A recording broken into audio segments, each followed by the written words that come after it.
ఇక డీటెయిల్స్ చూస్తే జనవరి 22న అయోధ్యలో రాముడి విగ్రహ ప్రతిష్టాపన సంబంధించిన అంకిత తలంబ్రాలు బైంసా పట్టణానికి చేరడంతో పట్టణంలోని ప్రధాన వీధుల్లో బాజా భజంత్రీలతో శోభయాత్ర నిర్వహించారు. అనంతరం స్థానిక వెంకటేశ్వర స్వామి ఆలయంలో ప్రత్యేక పూజలు నిర్వహించారు. ఈ కార్యక్రమంలో ముఖ్య అతిథిగా ముదోల్ నియోజకవర్గ ఎమ్మెల్యే పవన్ రామారావు పటేల్ పాల్గొన్నారు.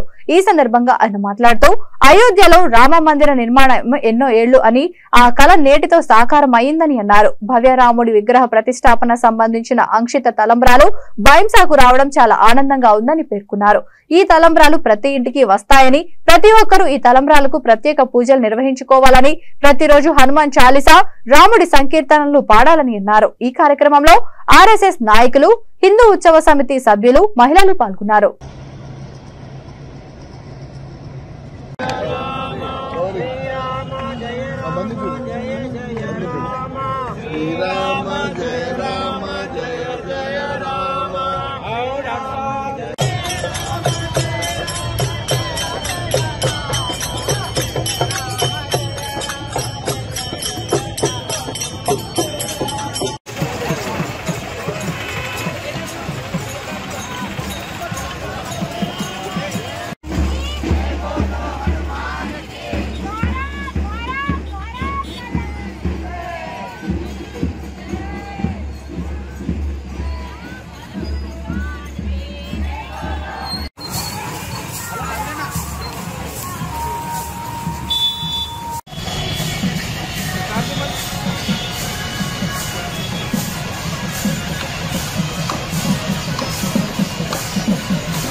అక్షింతాలు మన ఇంటికి పంపించే కార్యక్రమం మనం చూస్తున్నాము. ఎంత కష్టపడి మనం సాధించుకున్నాం మన రామ మందిర స్థలాన్ని.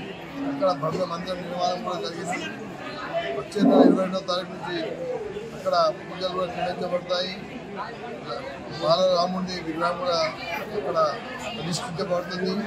అందుకే ఆ రోజు మనం 22 జనవరి మనం పండుగలా జరుపుకోవాలి. ప్రతి ఇంట్లో మనం అక్షింతాలు మన ఇంటికి చేర్చబడతాయి. రాముని పట్టంతో సహా మనకు ఆశీర్వాదం వస్తుంది. కాబట్టి మనమందరము ఏదైతే కలలు కన్నామో రామ మందిరం నిర్మాణం జరుగుతుంది. అదేవిధంగా మన దేశం రామరాజ్యంగా వెలుగుతుందని అందరితో ఆశిస్తూ మనకి ఏదైతే అవకాశం ఇచ్చిందో రామ జన్మభూమి ట్రస్ట్ ధన్యవాదాలు చెప్తున్నాను. జై హింద్, జై భారత్. ఏదైతే 22 జనవరి రోజు అయోధ్యలో రామ మందిరం ప్రాణ ప్రతిష్ఠ అవుతుంది. ఏదైతే అక్షంతలు ఉన్నాయి 120 కోట్ల జనాభా అయోధ్యకు పోవాలంటే చాలా కష్టం. అయితే అక్కడ ఉన్న సాధు సంతులు అక్కడ అక్షంతలు పంపిస్తున్నారు. ఆ అక్షంతలు మా మైసాపట్నంలో రావడం జరిగింది.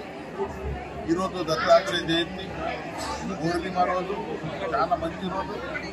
శివాజీ చౌక్ నుంచి మేము వెంకటేశ్వర ఆలయం వరకు డప్పులతో బాజా భజంతులతో సహా ఇక్కడ రావడం జరిగింది. ఆదర్శైన రాముడు అయోధ్యలో కొన్ని సంవత్సరాల నుంచి కలలు కన్నా ఈరోజు మందిర్ పూర్తి అవుతుంది.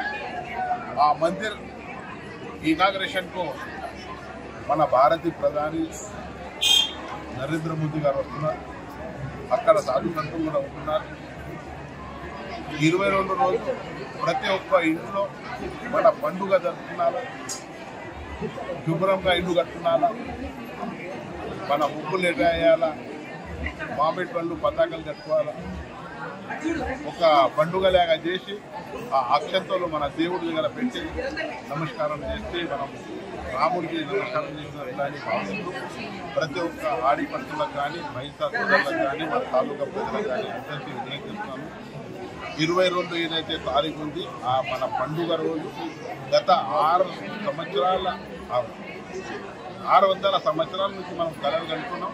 ఆ మందిర్ పూర్తిగా ఆ రోజు మన పెద్ద పండుగ అనుకొని అందరు దయచేసి మన ఇంటికి శుభ్రంగా చేసి పండుగ భారత్ మాతాకి